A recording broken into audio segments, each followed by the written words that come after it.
Hello guys, welcome back to my channel. ഇന്ന് നമുക്ക് വീടിൻ്റെ ഫ്രണ്ടിൽ ഒരാൾ മീൻ വിൽക്കാൻ വരുന്നുണ്ടായിരുന്നു. അപ്പോൾ അദ്ദേഹത്തിൻ്റെ ഞാൻ വാങ്ങിച്ചതാ ഈ പ്രോൺസ്. നമ്മുടെ നല്ല അടിപൊളി കൊഞ്ചാണ്, ഇച്ചിരി വലുപ്പമുണ്ട്. അപ്പോൾ അതിൻ്റെ കൂട്ടത്തിൽ ഞാൻ ചാളയും വാങ്ങിച്ചു. ഇതൊരു ½ kg and this is ½ kg.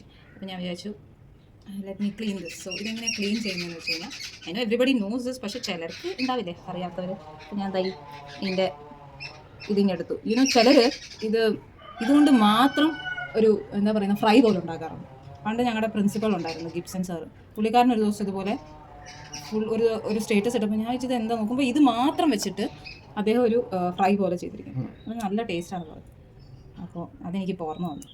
അപ്പോൾ ഇതിങ്ങനെ കളയുകയാണ്.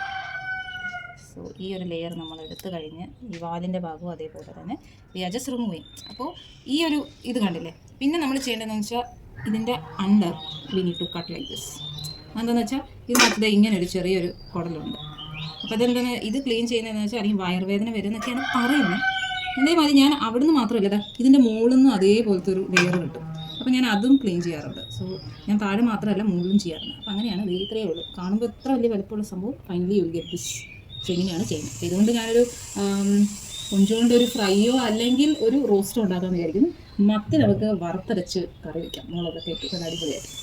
അപ്പോൾ ഹോപ്പ് യു ഗൈസ് ലൈക്ക് ദിറ്റ്. ഞാൻ ഇവിടെ നല്ല മീനൊക്കെ കിട്ടും. അപ്പോൾ ഞാൻ അദ്ദേഹത്തിനോട് പറഞ്ഞു എനിക്ക് ഈ വരുന്ന സാറ്റർഡേ എനിക്ക് കക്ക വേണമെന്ന്. സോ കക്ക കഴിച്ചിട്ട് കുറേ നാളായി. യൂഷ്വലി മമ്മിയുടെ സൈഡ് ആലപ്പുഴയിലൊക്കെ പോകുമ്പോഴാണ് നമ്മൾ കൂടുതലും കക്ക ഇറച്ചിയൊക്കെ കഴിക്കുന്നത്. അപ്പോൾ ഇവിടെ വന്നു കഴിഞ്ഞ് തൃശ്ശൂരിൽ ഞാൻ ജസ്റ്റ് ചോദിച്ചപ്പോൾ അദ്ദേഹം പറഞ്ഞു I can get it for you എന്ന് പറഞ്ഞു. അപ്പോൾ Saturday he will get me. അപ്പോൾ അപ്പോഴത്തേക്കും മമ്മിയും അമ്മയൊക്കെ വീക്കെൻഡ് വരുന്നുണ്ട്. അപ്പോൾ പിന്നെ നമുക്ക് അന്ന് ഞാൻ കക്ക ഇറച്ചി ഉണ്ടാക്കുന്നത് കാണിക്കുന്നതായിരിക്കും. അപ്പോൾ ഇന്ന് ഇത്രയൊക്കെ ഞാൻ കാണിക്കുന്നുള്ളൂ. അപ്പോൾ വീണ്ടും അടുത്തൊരു വ്ളോഗ് പോയി കാണുന്നവരെ ബൈ ആൻഡ് സ്റ്റേ ട്യൂൺഡ്.